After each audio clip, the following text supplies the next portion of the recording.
Hi guys, Chris Dorry here. Today I'll go through who I think will be the Moneyball pickups of this off-season through the trade and free agency period.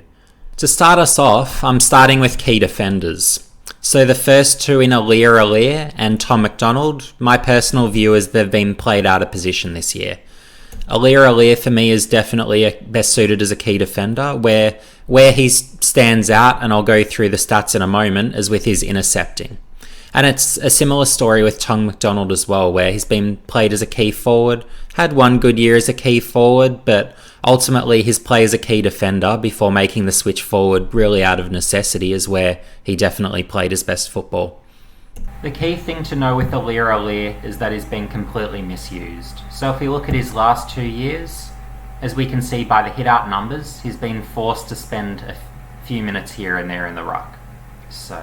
Whereas if we look at his 2018 season, well, this is where he played his best football, and that's what we really need to be looking at him doing in the future. So 12 games, but an elite 91 marks over that series of games. So phenomenal season. And he was the only key defender in the competition in 2018 to rate elite for marks, intercept marks, and intercepts per game. And his win rate, well, in his one-on-one contests, well, he only lost 12%. So again, really strong numbers, and that's what you want from a key defender. And well, what does he do best? Well, he's that intercept marking beast, but you really want him behind the ball, using his strengths of reading it in the flight, and then just flying for it, and having that freedom and flexibility to, as the opportunity arises, play off his man a little and get those additional intercept marks to really maximize what he does. And if we look at some of his other stats more closely and where he compares to other players, well, you've got intercepts per game, well, 8th in the competition in 2018, so that's excellent. Marks per game, so I've got 6th. Contested marks, equal 29th. And then you've got rebounds per game, so rebound 50s, so at 27th. So incredibly strong numbers, and we need to see Aliir go back to how he plays his best football, because as a key defender, that's where he does his work. And if I was a rival club, given that Aliir was dropped for 3 games, he would be my first key defender that I would be targeting, and I'd be looking at him to be that intercepting force behind the ball rather than playing these ruck minutes, because that's not how you get the most out of him at all. So he's not going to have nearly the same impact. So next up we've got Tom McDonald. So McDonald is 2 years older than Aliir, but in my opinion, he's still got scope to play. So he's been playing forward, and I think Melbourne really got suckered into playing him as a forward because he had such a strong 2018 season. But really, having seen his last 2 years, well, it's clear he's not that number one option key forward, and going off what he did as a key defender was really his best work, and that really came in 2015 and 2016, before in 2017 he sort of played mostly as a key defender, but then got swung forward sort of midway through the year, and it just sort of felt like he lost that continuity a little bit. And he's someone where just the way he plays, how easily he intercepts, well, is easily better suited as a key defender, in my opinion. So if we're to look through some of his stats, so 2015 was statistically his strongest year, so this is a feel for, well, what he's like at his best. So you've got intercepts per game, 15th. You've got marks per game, equal 10th. Contested marks per game, so equal 40th, so that's still quite strong. And then you've got rebound 50s per game, so you've got him at 5th. So very strong numbers. And if we look at 2016, well, pretty similar numbers, but if we look at his 1%ers, well, we can sort of get a bit of an indication that he put a bit more of a defensive orientation into his game, but he didn't really lose anything in terms of the rebounding or intercepting as well, which is highly, highly impressive from McDonald. It's also worthwhile noting for McDonald that in 2015 he was considered for key defenders elite for disposals, metres gained, and rebounds 50. And then in 2016, well, he was actually rated by the AFL rating points system as the best key defender, even slightly above Alex Rance, with particularly his kicking and rebounding side of the game considered better, but also defensively, given how strong of a season he had, in addition to just simply the intercepting and rebounding, well, that's how that was achieved. So With McDonald, we'll put him behind the ball, and my opinion is there's a strong chance that while he's not necessarily going to get back to the 2015-2016 football he played, I think he has the scope to play a lot better if he is allowed to play that sort of intercepting centre-half back sort of role where he gets that freedom to intercept and rebound. And I think even as a stopper he'd prove capable enough given both his experience and his history. And next up I've got two key forwards, and they really continue, I guess, the theme, to put it that way, of guys who have really performed to a strong standard in years past but haven't necessarily had the years this year that they would like. So with Ben Brown, he's been a really consistent player over a long period of time, and I'll go into exactly how well performed he's been. And it's a similar story with Josh Jenkins, though in the case of Jenkins, well, just the one game this year. And given his age, well, I would be making a play for him as a rival club, really wanting that, I guess, goal-kicking key forward around goal. So to take a look at their stats, so you've got Ben Brown. So this is an insight into what I see. So from 2015 to 2019, well, he's playing 22 games every year, so that's absolutely phenomenal. So durability, although he's had his issues this year, well, over the long run, it's a big tick. So that's a real positive. So you're only really as good as the number of games you play, and Ben Brown, well, he keeps showing up. So that's a great indicator right there. Then if you look at the goals per game, well, he had a 3-year stretch just heading up until this year of 60 goals each year. So 60 goals plus. So again, phenomenal. So what are you looking at? Well, 100 plus marks, so that's strong. Contested marks and marks inside 50, well, again, big time numbers. So they're all the keys you want. And then in terms of reliability in front of goal, well, he's twice as likely to kick a goal as he is a behind. So he ticks all those sort of key boxes. And if he can be had for less than a first rounder, my personal opinion is he'd be a good get. So even sort of given his age. And my opinion is he can play into his early 30s. He could play till he's 32, 33, maybe 34 if his body holds up and continues on and is going a bit better than this year. So we'll have to see. But he's someone that I would be happily investing in if I was after a key forward who can get his 2 to 3 goals a game would be a reasonable sort of indicator into what Brown can do even at this stage. And Josh Jenkins is another where, in my opinion, he's even the most underrated. So if you look at his age, well, he's 31 now, so he's only sort of a 1 to 3 year rental. I'd give him the benefit of the doubt and say he could play another 2 to 3 years if he's sort of still looking pretty athletic and his body checks out pretty well. But if we look at what he's actually achieved, well, from you've got 2014 all the way through to 2019, well, he was averaging 2 goals or more every single year. So absolutely staggering numbers. Very few players have achieved that. So we're really looking at a quality key forward right here. And then if you look at his marks inside 50, well, a couple of years of 50 plus, a couple of years of 40 plus. So you're looking at someone who close to goal is really able to hurt you and kick a lot of goals.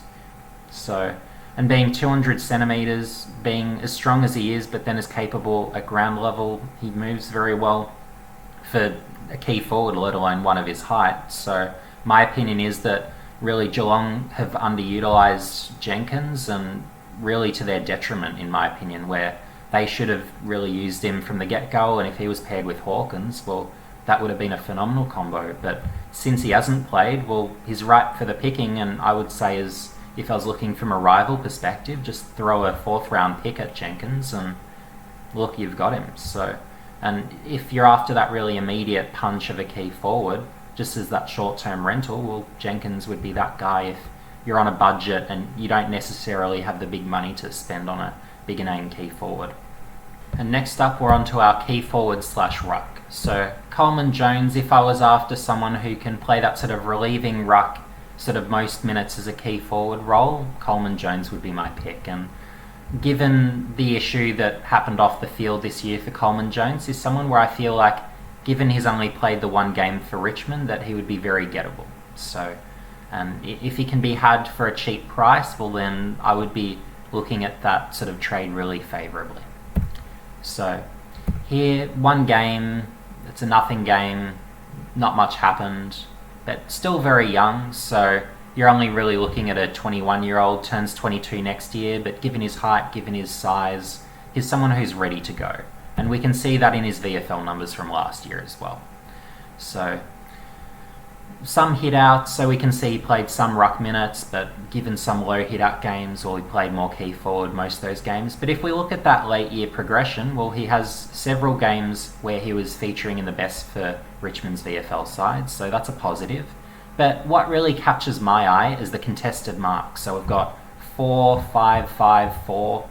So as that sort of marking target, and he was the same as a junior as well, he's that really strong marking target where he'll just take numerous contested grabs. So I wouldn't be shocked personally if Coleman Jones could average 2 contested marks a game at AFL level. So that's the sort of player we're looking at. So here, looking at the best ruckman available, well, my personal opinion is that's Braden Preuss. So maybe if you have a 1 to 3 year time horizon, a Todd Goldstein would be terrific. I don't personally think Goldstein would go anywhere, but if he did, well, he'd obviously be a great get for a Bulldogs who would ideally do with a better ruckman, or maybe a Geelong who have that short-term time horizon. But for any other team, I'd be really looking at Preuss first. And he's someone where you don't require a first-round pick to get him, and I think a bit like a Jared Witts a few years ago, because he's been stuck behind a really better ruckman at every turn, be it Goldstein at North Melbourne or Gawn for Melbourne. Well, he just hasn't had those opportunities that his play necessarily suggests he should. So to look at what he's achieved, well, here you've got at AFL level, good hit-out numbers, contested marks, well, showing some signs there too, few marks inside 50, so they're sort of good things to note. Tackles, well, reasonable there. But what I'd really be looking at is his VFL numbers here. So what I'd be looking at, so games in best, so 6 from 2019, but then look at the hit-out numbers. So only the one sub 40, and then you've got some absolute behemoth numbers towards the end of the season. 55, 64, 60, 75. So he's clearly a tier far too high for the VFL, and he's ready to play at AFL level. And then we look at the disposal numbers, well, that's fine. Contested marks, high contested mark numbers. Goals per game, he's even kicking some goals, even though he's playing through the ruck. So given his VFL numbers and given the roles he's been forced to play to date, he's someone where he's a lock and load next 5 to 7 or 8 year sort of ruckman who can really carry. So if I was a GWS or some other club really looking for that powerful ruckman who can really be a force in there, well, yeah, Preuss would be my guy for sure. So next up, we've got our list of inside midfielders. So you've got a few who have been underutilised and others who have really been played out of position and haven't played necessarily as prominent of a role as they should when they've been in the team. So if we're to look at Angus Brayshaw, so in 2018, well, he came 3rd in the Brownlows. So we're not looking at a spud here, we're looking at a guy who can play. And he's someone where the last couple of years he's been required to play a lot more outside than really he should have to. But that's mostly because, well, when you've got the likes of Oliver, Petrarca and Viney in the same team, and you don't necessarily have that much speed through the midfield, it really makes it hard to have Brayshaw in there as well. But in terms of what I think, I'd be really looking at Brayshaw as someone where it's a bit like a Tom Mitchell for Sydney, where he really needed to get on and out of there just to really be able to play that prominent midfield role and to be able to be released to be that ball winner. And I sort of look at Brayshaw as the same, where he really needs to be that number 1 or number 2 ball winner for a team and really needs to play that prominent role. And if that was to be the case, well, we could see something a bit more like his 2018 play. So, and given his play in the last 2 years, well, I can't see him costing as much as he would have after that 2018 season. So I think there's really a lot of value to be extracted from a trade for a Brayshaw if you're really after that big-time ball winner. Next up, we've got a Riley Collier-Dawkins, where he's that 190cm plus late developer, and really it's been sort of a disappointment not to see him in his first 2 years receive a senior game for Richmond. And I know with Riley, after his first season, he was saying his goal going into the year was to play a game, and he was really disappointed. So given we're 2 years on and he still hasn't played that senior game, well, I think there's real opportunity for a club to trade for him and take advantage. And based on pre-season reports, well, Collier Dawkins was looking so strong that he was even pushing around the likes of Trent Cotchin at stoppages. So when you're looking at that height with that sort of strength, and he's a guy with explosiveness and good skills. So although his numbers at VFL level don't stand out off the page from 2019, I would imagine he would have taken several steps this year. And with another pre-season, well, he's someone where I think a club could recruit him and really stick him straight into their best 22 as that starting tall midfielder. So that would be something to follow, and given he hasn't played any senior games, well, he's not going to require a first round pick to acquire, I can't imagine. So given his value would be a lot less than what I would imagine would be his real worth, I think he's someone where he could really be a good fit for a team. So next up, Jai Caldwell. Well, he ended up playing the 9 games, so most of which came later in the season. But the problem at GWS, of course, has been just the sheer number of good midfielders they've had. So had Caldwell played for another team, not only would I think he have played more games, but I think his numbers would be a lot stronger, and I think his impact would have been a lot higher. So I'd be looking for a team really after a midfielder. Caldwell's one of those high volume ball winners and really has that strong contested side of his game, but he's also got the acceleration to go with it. So yeah, I'd definitely be looking at him. And again, I'm not sure he necessarily requires that necessarily top 10, top 15 pick to acquire. So given that, and he might be sort of that late first, maybe second round pick, just to hazard a guess at his worth or what he should be closer to being worth anyway, I think he could be a real good value pick for a team. Really after that, I guess a little bit of burst of speed sort of through the midfield and from stoppages. So that's the sort of upside I see from him, and I think he'll really jump on in leaps and bounds really when he gets that really, I guess, greater midfield opportunity to, I guess, feature a little bit more than he does at the present time. Next up, we've got Haitley. So he's someone where it's again really been a struggle at GWS to give him the midfield minutes, where he's been forced to play on the outside a lot more than really he should. And look, he's been perfectly fine on the outside to the extent that I think he really could have been a regular for GWS, a bit like Caldwell this year. But really, he'd be someone where for an Adelaide who have already been, I guess, spoken about as a likely destination, well, I think he's a plug-and-play round one inside midfielder, where as a junior it was really the inside game that was his strength, and let him do that, and I think his numbers are really going to skyrocket. So he's one of those guys where if you've got a super coach or fantasy team, well, you'd be really looking at putting Haitley in as one of those, I guess, mid-prices who are really going to rise up. And I think for an Adelaide, well, there's a lot of value in there in a selection of Haitley, and if he only requires a second round pick and he doesn't require that sort of first rounder, well, anything from there onwards, well, you're getting incredible value, because I think he'd be one of Adelaide's sort of 3 or 4 sort of better midfielders. So yeah, he'd be a really good get for mine, and he'd really fit on any team that needs midfield help. Will Brodie's next. So really here you're looking at that first possession winning midfielder. So if you're really after that tall, strong ball winner, well, Brodie's that guy. And if we're looking at his numbers from years past, well, he's sort of that nearing 10 contested possession per game guy. And clearance numbers very strong. Tackles good. So absolutely he's someone that you'd be recruiting if you're after that. So whether it's an Essendon, whether it's a Collingwood, whether it's some other team needing that, well, you're going to get that sort of output.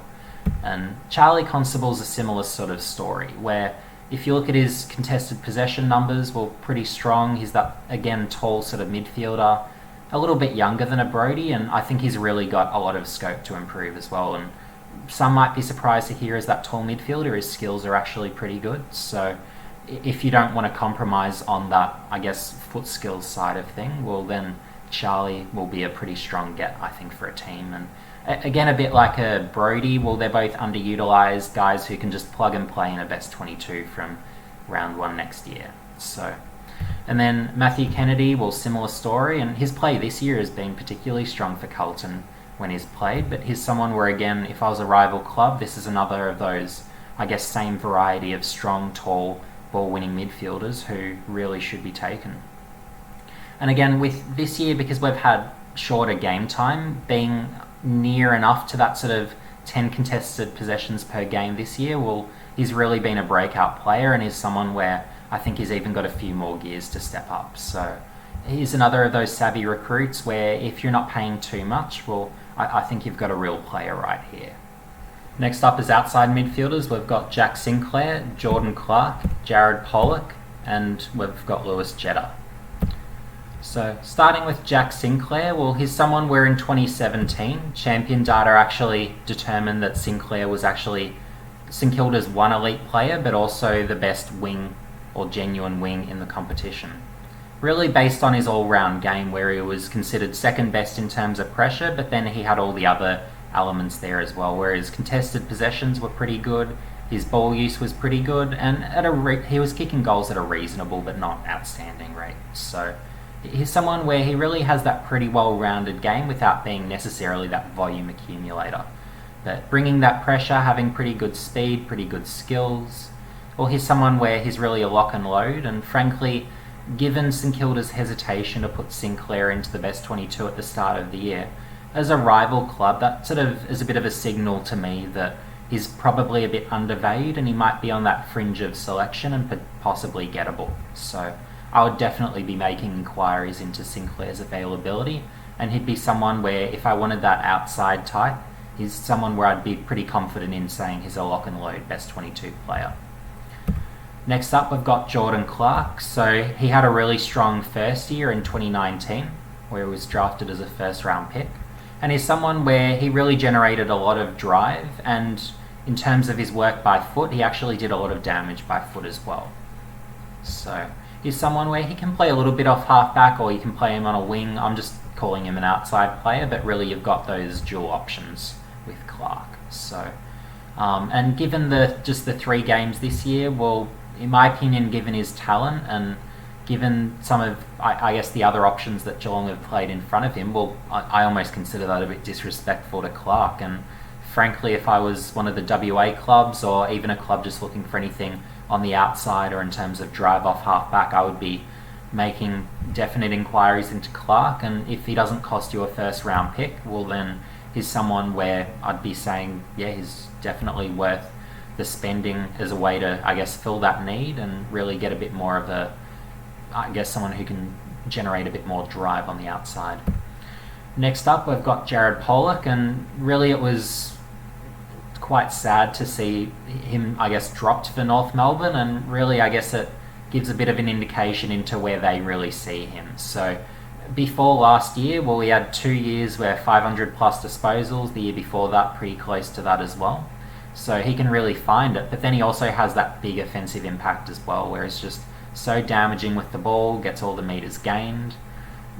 There's been criticisms of the defensive side of his game, but look, if you're doing that much damage offensively, well, there's teams where you can definitely fit that in, and there's a lot of teams that really need that outside guy who can find a lot of it, but also generate that drive, because it's a really rare commodity, and Pollock is one of the few that can really do that to a good level. So he's someone where I'd definitely be looking at him where if he's not going to cost too much to get and you've got the salary cap room, well, he's a good get for mine. And then we've got Lewis Jetta. So here we're looking at a 31-year-old, but importantly, well, he's still got his speed. So given that, he can still play for mine. So, and with only 6 games played this year, well, he's clearly not in West Coast plans, and as a rival club, I'd be looking at him for a nothing late pick. And as a 1, 2, 3 year rental, well, he can really generate that drive for you and really give that outside spark. Whether it's on a wing, half back, half forward, he can really do some damage and be an impactful player. So not high volume, contested possessions, never been a strength, but if you've got those inside ball winners and you really need that outside speed and you don't have much in terms of what you can give up to get one, well, Lewis Jetta for mine would be one of those where he's underutilised, undervalued, being late in his career. If you need that short-term fix, well, Lewis Jetta would be one I'd definitely be looking at in terms of that. Next up, we've got 2 where, again, this year I've sort of been looking at them as underutilised, and really whether it's across sort of half forward, pushing up into the midfield, they're not going to kick a lot of goals, but they really provide the pressure and really, I feel, a pretty sort of easy fit into a team in both McPherson and Fogarty. So to look at their numbers, so McPherson, well, he had a terrific 2019 season and 134 tackles. Well, that's sensational. Only a moderate volume ball winner, doesn't find a lot of it, but when you're getting all those tackles and he's applying the pressure that he is, well, that adds value to a team because you're scoring off turnovers. So in the modern game, that's what you want, as much of as you can. And there's a lot of teams where he's a plug-and-play best 22 guy. And I'm also looking at him as someone where during the pre-season, well, his play was really strong as well. And this year, well, for Gold Coast, he's just been plainly put underutilised. And we've had a patch of games where he wasn't selected as that best 22 player, so I'd definitely be looking at him as a target where if he's not too costly, then I'd be pretty comfortable in picking him up. And Lockie Fogarty, well, he's another where 3 years in the system, he's another where he really brings that forward pressure, good tackler, not going to hit the scoreboard a lot, but in terms of someone where you can just rely on him to play a role and be a part and a component in terms of that forward pressure application and that tackling around the ground, well, Fogarty's definitely one of those where he can certainly achieve that and be a factor and just play a role for you. And again, if you can get him for cheap, if it's a nothing late pick, well, he's someone where he's good value in my opinion, and someone who can be that role player. So next up, we've got the general forwards. So we've got Josh Caddy, Alex Sexton, and Jack Loney. So if we go through here, Josh Caddy, well, the last couple of years he hasn't played as much as he probably should. And he's someone where I felt he's been really wrongly utilised. The last couple of years he's been forced to play a lot on the outside, but hasn't really had those minutes close to goal necessarily, or those minutes around the ball for that matter, where he can also, for those short bursts, have an impact. But 2018, that was when he was really properly utilised, where he was playing as basically a reverse Dusty, where if Dusty's in the midfield, Caddy's playing forward, and then when Dusty has to rest forward, well then Caddy pushes through the midfield for those brief bursts where he could win it and have an impact. But really when Caddy was forward, that's where he had the greatest impact on winning. So in terms of how strong he was one-on-one, just taking advantage of opposition defenders, and just with how powerful he is and that sort of burst of acceleration, well, he's basically another Jordan De Goey. He'd be about 3.5 years older roughly, but he's still got some more years of good football. And if you allow him to play as that predominantly forward who can push through in an inside role, well, that's how you're going to get the best out of him, and that's how I would be recruiting him for that exact purpose. If you play him on the outside, well, you're wasting what he can do, and you're not utilising him properly. So if I was another club, if I needed that sort of medium marking forward with a bit of power, then I'd be really calling Richmond and going after Caddy quite aggressively. And he's someone where he shouldn't really cost a lot, so he should be pretty easy to acquire given he isn't necessarily that best 22 fixture. So next up we've got Alex Sexton. So Sexton hasn't played every game this year, he's been dropped. So given that, although I'm assuming he'll stay with Gold Coast, he's someone where again I would definitely be asking some questions. Where it gives a bit of an indication to me that he isn't necessarily, I guess, that top 10, top 15 player that you might assume given what you've seen of him on field and really how important he has been to really the whole offense of Gold Coast and in terms of how they, I guess, is that avenue towards goal. But if I want that sort of, he's pretty good at ground level, but really he's just that scoreboard sort of force where he'll be front and centre, he can be that marking target here and there too and get a few marks inside 50. His forward pressure could be a little better and that's what he gets dropped for, or what he has been dropped for, but I would personally be able to put up with that. If I just need that extra avenue to goal that isn't necessarily that big guy and I'm really lacking those options, well, Sexton's that perfect fit for that sort of list. And then you've got Jack Loney, where he's someone where he's a lot smaller and his numbers don't jump off the page. Very average goal per game numbers, very average disposals. In terms of contested possessions, well, being sub 5, well, none of that reads well, but where he really stands out is that pressure forward. So tackle numbers look pretty good, but it's really the tackles inside 50 and perceived pressure. So if we look at tackles inside 50, so he averaged over 1.5 a game, so they're excellent numbers for a small forward. And again, if we go back 2019, well, it shows over another season as well, he's been pretty good in those aspects. So equal 23rd, that's still pretty reasonable as well.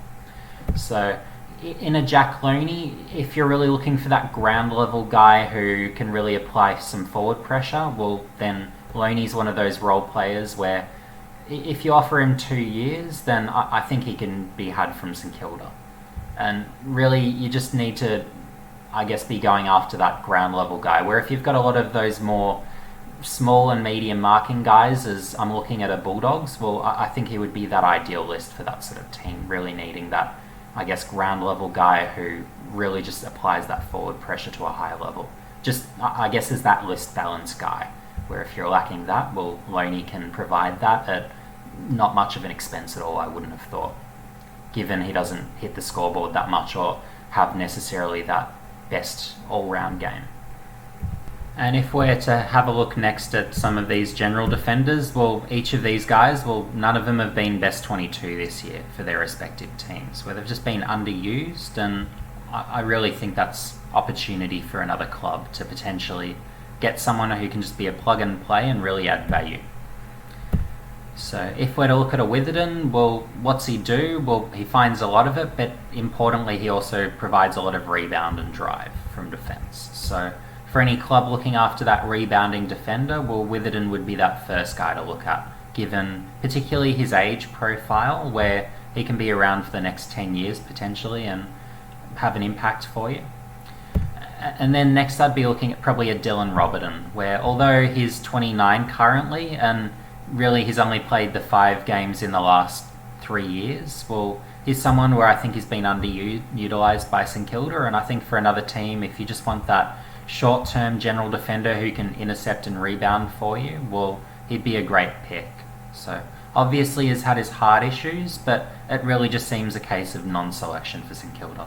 And if we look back at 2017, when he last played his last full season, well, over 500 disposals in defence is really staggering stuff. So yeah, he's definitely a piece, and a bit like a Grant Birchall for a Brisbane, where just as that, I guess, the later career guy with a bit more height who can provide a bit of rebound, I think there's real value in a Robertson as a probably maybe even a 2 to 3 year loan, where I think that's more than enough. And if you're getting him for a nothing late pick, well, you've done really well for mine if that's what you need.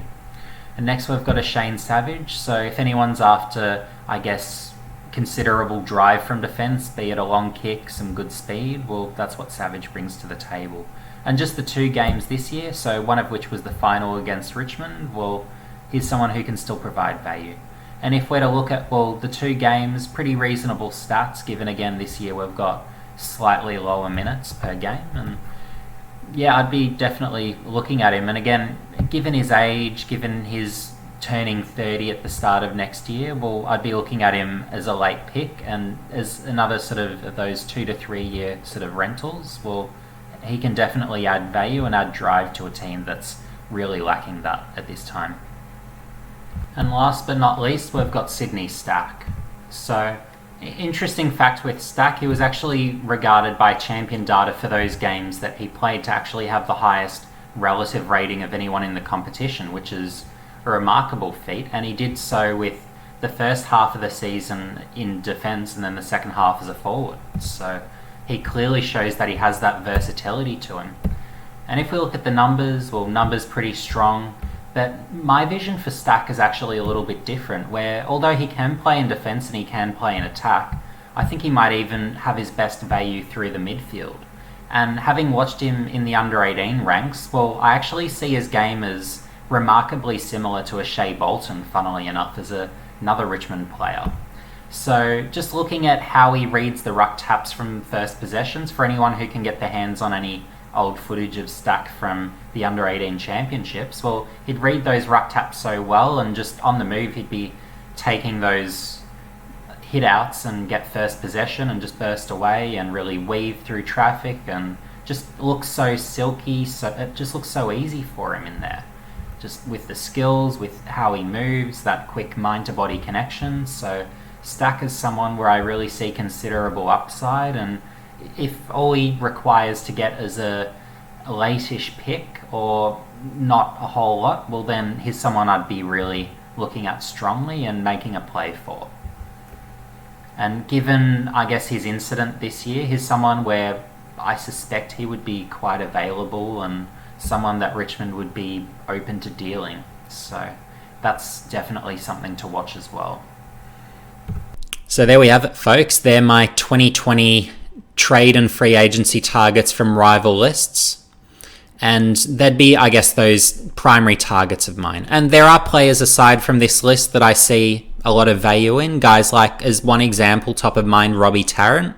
But I tried to avoid those guys where everyone knows how good they are, and I really wanted to go for guys who are maybe outside best 22 or might not be highly regarded enough by their current teams, or maybe played out of position like the likes of a Josh Caddy or a few others, an Angus Brayshaw, and they could provide more value for other teams. So I really tried to focus on those and I guess provide you as the listener into a bit of insight into those names that some might not necessarily be considering as closely. And that's something that AFL recruiters look for, where they want to be hearing names, whether it's through the draft, whether it's through the trade period, some guys that maybe are a bit out of the box that maybe they haven't really considered all that closely. And that's really what I set out to do in creating this list.